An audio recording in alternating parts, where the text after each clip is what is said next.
सभे मगहिया भाई बहन के भूलेटन काका के राम राम आथिन मगहिया खबर में सुनथिन देश दुनिया के खबर। राजस्थान के मुख्यमंत्री होतन भजन लाल शर्मा ई पहिल बेर विधानसभा के चुनाव जीतलन है।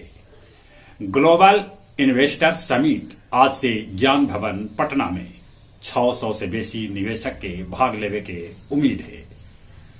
अब बिहार में शिक्षक सभे के होत बायोमेट्रिक हाजिरी 4602 प्लस 2 स्कूल में पहले होत एकर शुरुआत। पटना पुस्तक मेला में प्रवीण परिमल के लिखल किताब कैसा यह जल्लाद समय है के होल लोकार्पण। सीबीएसई 15 फरवरी से ले तक 10वीं और 12वीं के परीक्षा। कैमूर के डीएम सावन कुमार अपन पत्नी के डिलीवरी सरकारी अस्पताल में करा के पेश कैलन एगो मिसाल।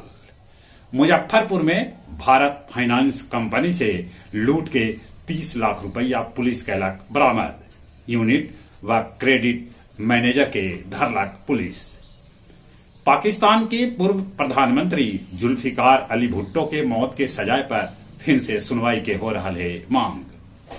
लाल सागर में यमन तट पर नॉर्वे के पोत पर होलक है हमला। पाकिस्तान के थाना पर फिदायनी हमला में 25 सैनिक के मौत के है खबर।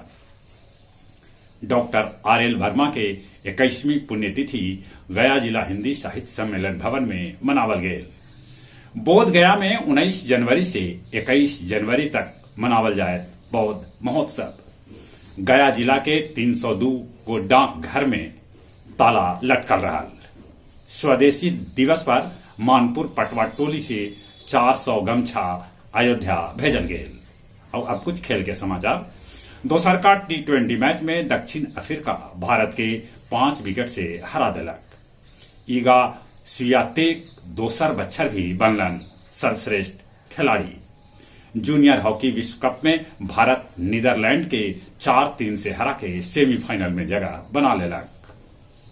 प्रो लीग कबड्डी में पहल बेर हालत पटना पायरेट्स। चलित एक बेर फिर से अपने सभे के भूलेटन काका के राम राम।